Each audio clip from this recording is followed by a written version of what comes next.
Well, we just want to continue on our discussion really about the government, who rules the nation, what's the future of the nation. We're talking a little bit about a focus on New Zealand because we have an election that's coming very shortly. But the same principles and truth that we're dealing with here refers to all countries and the leadership. We've been talking about a democracy and the right that we have to be able to vote. It's important we understand the responsibility of that and to do that. We found over the years, of recent years actually, many things that challenge our belief in God. Through the COVID time, we found there was a lot of contention about whether we obey the government or whether we don't, whether we take any notice of them or whether we use the word, I suppose, some rebel, don't want to do anything about it. And it created so much conflict. Many churches had to face a lot of decision making that were unnecessary. That is because the way in which we viewed the scripture, our understanding of scripture, and how it really applies to our life. If I was to go back a little bit in my mind and think back in our early days of ministry, prior to any election that was coming up, for the 3 months prior to that date of election, I would travel to many places through the country, New Zealand. I'd speak in a lot of different churches, and I'd speak in relation to our responsibility and what are we looking for and how do we go about voting. It wasn't political, and I'm not political in this series either, excepting to say that there is a responsibility here. The greatest surprise that I have, and the memories continue to be in my mind when I come to an election, to remember a lot of the things that were presented to me, the challenges that were presented to me, and unfortunately, the surprises about the division and the differences and the indifference that there is from one Christian to another, and what our belief is, and how we can accept evil things as being right and vote for people that will stand up for evil rather than for righteousness. So there's a scripture here that's worth having a look at here, and that is from Romans chapter 13. I'm reading this to you from the Amplified Version because it just unpacks it a little bit. I'll try and give you some understanding as we work through here, because this goes right to the core of you and I and our belief as to whether we should have anything to do with the government, whether we should be obedient to them or obedient to God. Where does this come? Well, let's have a look at it. It's in verse 1 says, "Let every person be loyal and subject to the government of civil authorities. For there is no authority except that which is of God. It's by his permission, his sanction. And those that exist do so by God's appointment. Therefore, he who resists and sets himself up against the authorities resists what God has appointed and arranged in divine order." That's an authority aspect he's talking about. "And those who resist will bring down judgment upon themselves, receiving the penalty due to them.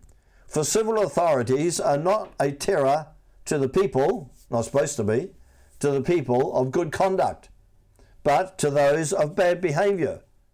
Would you have no dread of him who is in authority? Then do that which is right, and do that to receive approval and commendation. For he is a God's servant for your good." That's interesting, isn't it? "And if you do wrong, you should dread him. Be afraid. For he does not bear and wear the sword for nothing. He is God's servant to execute his wrath or his judgment or vengeance upon wrongdoing." Notice that. It's on wrongdoing. Let's go on further. "Therefore one must be subject not only to avoid God's wrath and escape punishment, but also as a matter of principle and for the sake of conscience. For this same reason you pay taxes. For service you render to all men their dues. You pay taxes to whom taxes are due, revenue to whom revenue is due, respect to whom respect is due, and honour to whom honour is due." Well, there's a lot in that, isn't it? So you read that and you say, well, we must bow down to the government. Well, it's not actually saying that. It's just saying that a government, a ruling over a country, is God's intention or God to rule over. This goes right back to the time of Saul and David. I mean, the people cried out and said, well, we want somebody to rule over us like other nations have. This is for Israel. And so then God gave in to them and he said, well, you choose a man. They chose Saul, King Saul. And he was an evil man. But he ruled over the people and they responded to that until the evil got so great that they began to cry out to God for another leader. So then God appointed his leader, which became David, King David. He became the ruler. So God works within realms of authority. So does his will that we have an evil government? No, it's our choice. See, we choose democracy. We choose the ruler that's going to rule over us. And when we get to that point, what the scripture is telling us here is that then becomes a God authority over you and me. To those people who do wrong, there shall be a judgment or shall be correction. That's what we have laws about. But he says to those who live righteously and then there should be no judgment upon them. So it's not judgment about Christians that we're worried about today. It's the opposition to Christians that prevent us from being the light and the salt of the world. That's what comes against us. So how do we do that? So now we obey the government and all of that? No, now we come back to God who's over all of these things and begin to see that this is our place of prayer. That's our place of calling unto God. It's our place of understanding that God responds to him and to us, whoever we are. Understanding the church is his, not his idea, it's his instrument. If you go, that's just going to throw an extra scripture in here for you, and that's Ezekiel 36. Do you know there are 12 or 13 different points where God says, I will do this, I will do this, I will do this. And he's talking to the people as over the nation. He said, I'm going to do these things.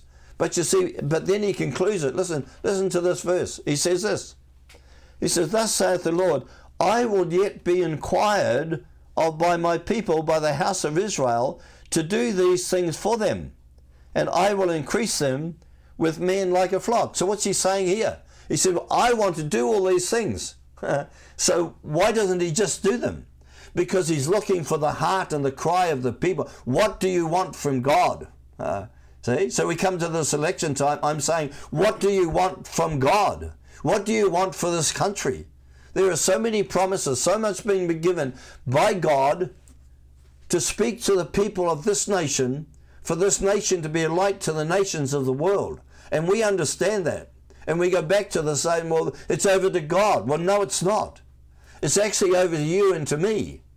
And our responses towards God to call unto him, to ask him to show to us, ask him to show us the heart of man. So the scripture tells us that the heart of man is deceitful and is wicked. That means it doesn't matter who is ruling over us, until their heart is born of the Spirit of God, and until they have a heart desire to please God or to please the people or to bring in laws that support God and his people and his church, then you could be ruled by evil doers who are only interested in other agendas. And does that come to us today? You bet it does. I mean, it comes from us from the different places of the world. There's another scripture in 1 Peter chapter 2 and verse 13. It says, be submission to every human institution and the authority for the sake of the Lord, whether it be to an emperor or whether it be to a supreme leader. And then he continues, or to the governor, or sent by him to bring vengeance or punishment or justice to those who do wrong and to encourage those who do good. For it is God's will and intention that by doing right, for your good and your honest lives should be not to be silenced, the ignorant charges and ill-informed. So they come against us. So how do we do with all of this in God? What is the God aspect to all of this? Many things that we just read here says submit, but does it? It's actually talking about submitting to God who is over all. So can we change things? Yes, we can. You need to understand the Bible and the values. What is important to you? Here's some things. Can I throw this to you? Is honesty important? Is integrity important? Is justice important? Is lie or truth? Is truth important to you? Is financial management, is that important to you? Those are all aspects of governance that are over us that should be important to us. So who's the person that best represents you for that? Forget about the political party. Let's come back to the person now. Who has the values to stand for you, to see that what you are looking for is not only promoted, but is brought into law, to legislation over the land that you are in this instance, New Zealand. There's a scripture here that's worth having a look at, and I'll just throw this in for you to have a look at and study it for yourself, because this puts the perspective of who God is when it comes to our nation. The challenge is, what does God allow and what do we want? It's in Colossians chapter 1. You should read the whole of that chapter, because in the midst of all of that, it talks about two kingdoms. We're not going to get to that. We've talked about that in previous studies. But it goes on from there to say who Jesus is. It says that he is over all things. That Jesus is over all principalities, powers, rulers, governors. He is over them all. So if he's over them all, what is God? What is his interest in being over them all? It's going to be his people. So what's your interest in seeing God overrule in the midst of our country? What is the cry that's in your heart for our country today? What is the person that's going to carry that cry for you? We're going to have a look in the days ahead at a lot of different leaders in the Bible, but just to throw one in here for you to think about. Think about Moses. Think about that in Ezekiel chapter 3. And we're going to have a look at that in a coming scripture. But we see, because the cry of the people came to God, God intervened. There's the beginning. Come to God. Call unto him. He will answer you. You need wisdom to vote? You sure do. In these days, we need to know men. We are short of leaders. We're short of leaders in the church, in our communities, and certainly within our governments. So what kind of a leader do you want to lead you for the future? Don't think about party. I want to say that again. Think about person. Think about somebody that's going to stand up for you, for righteousness, for God, for honesty, for integrity, for justice. Think about that.